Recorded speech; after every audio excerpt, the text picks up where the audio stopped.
네, 안녕하세요. 강규용입니다. 오늘은 글로벌과 로컬, 요 두 단어의 차이를 어떤 디자인의 시각으로 한번 읽어드리도록 하겠습니다.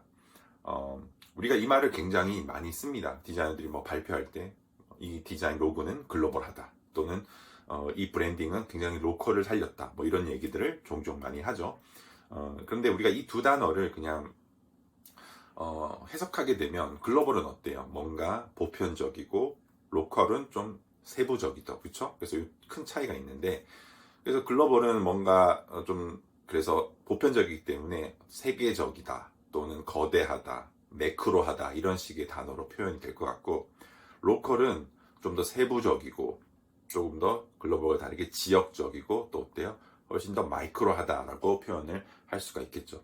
이런 상호 대립되는 개념을 갖고 있는 이 두 단어를 통해서 우리가 보통 생각을 하고 말을 하고 표현을 하는데 디자인의 입장에서는 이런 어떤 뜻으로만 이해를 하게 되면 이해는 편하지만 좀 뭔가 시각적으로 잘 와닿지는 않는 것 같아요.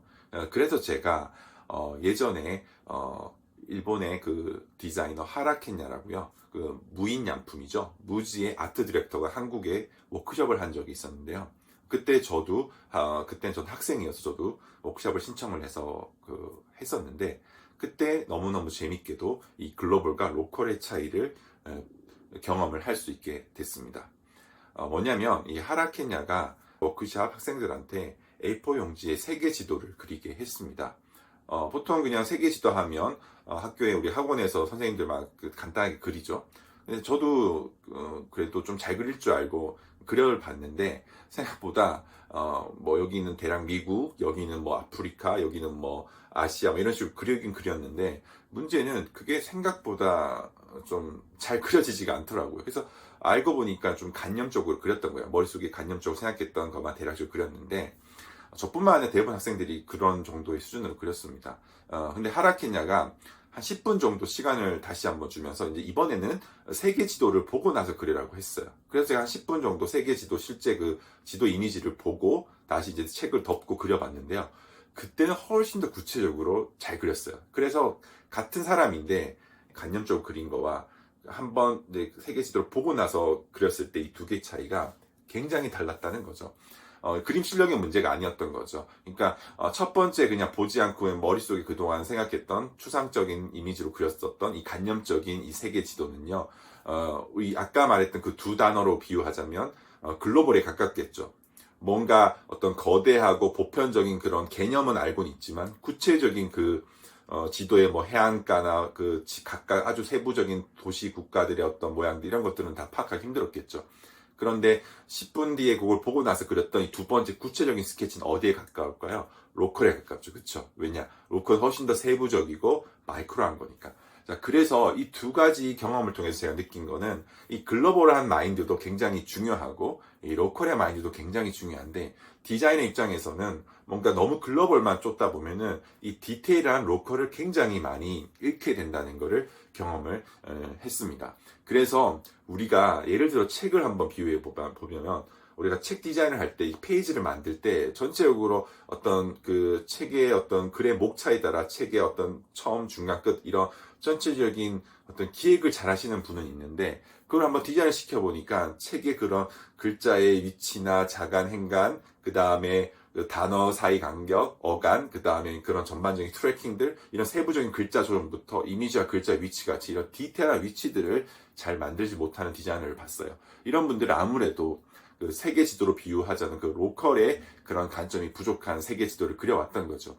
그렇기 때문에 이런 분들 같은 경우는 굉장히 어떤 이런 마이크로한 어떤 세부적이고 구체적인 어떤 디자인의 안목이 필요했던 거고요. 또 반대로 이번에는 굉장히 타이포그래피를 잘하고 어떤 디자인을 잘하는 사람인데 문제는 뭔가 이런 프로젝트 매니저를 시켜보거나 어떤 프로젝트를 시키면 너무 디자인의 관점에 특히 디자인 표현의 관점에 좁혀져가지고 어떤 거시적인 거를 보기 힘든 분들도 많이 만났습니다. 그런 분들은 어떤 좀 작가적인 성향도 강하고 디자인에 대한 것들에 애착은 강한데 뭔가 큰 어떤 프로젝트를 리드할 수 있는 그런 거시적인 안목이 좀 부족했던 거죠. 이런 분들은 첫 번째 스케치의 세계 지도, 즉 글로벌한 관점의 세계 지도가 좀 없었던 거죠. 자, 그래서 이 두 가지 사례를 제가 한번 겪어서 느낀 건 뭐냐면요.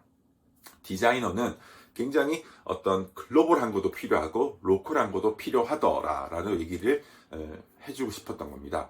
그래서 처음에는 우리가 디자인을 일을 할 때는 이런 로컬이나 이런 세부적인 어떤 글자 표현을 비유하자면 글자를 표현하고 레이아웃 배치 이런 재미를 점점 가지게 되지만 나이가 들면서 뭔가 디렉터가 되고 성장해 감으로써 또 글로벌한 마인드도 굉장히 필요해요. 즉 거시적인 걸 볼 수 있는 능력.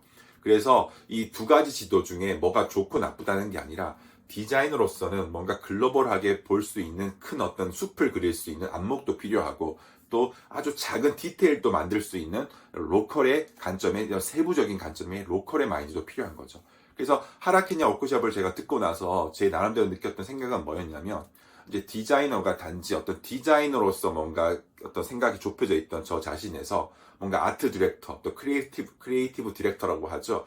뭔가 어떤 거시적인 걸 할 때는 또 이런 글로벌한 것도 필요하고 또 반대로 그런 디렉터 입장에서는 또 세부적인 거 놓치지 말아야 되겠구나. 이 두 가지가 오히려 다 필요하다는 것을 깨닫게 됐습니다.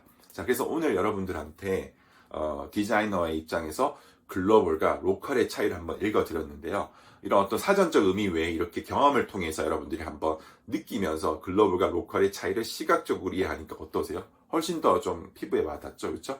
자, 그래서 이런 식의 디자인들의 어떤 마인드와 태도들을 실제 업무에 적용했을 때 어떻게 적용되고 우리만의 어떤 방식으로 소화할 수 있는지 그런 질문들을 앞으로 많이 가져볼까 합니다. 자, 그래서 오늘 이 글로벌과 로컬 이 두 단어의 차이를 바탕으로 앞으로 여러분들 한번 디자인 해보시면 조금 더 재미있는 디자인 어떤 일들을 해볼 수 있지 않을까 생각이 듭니다.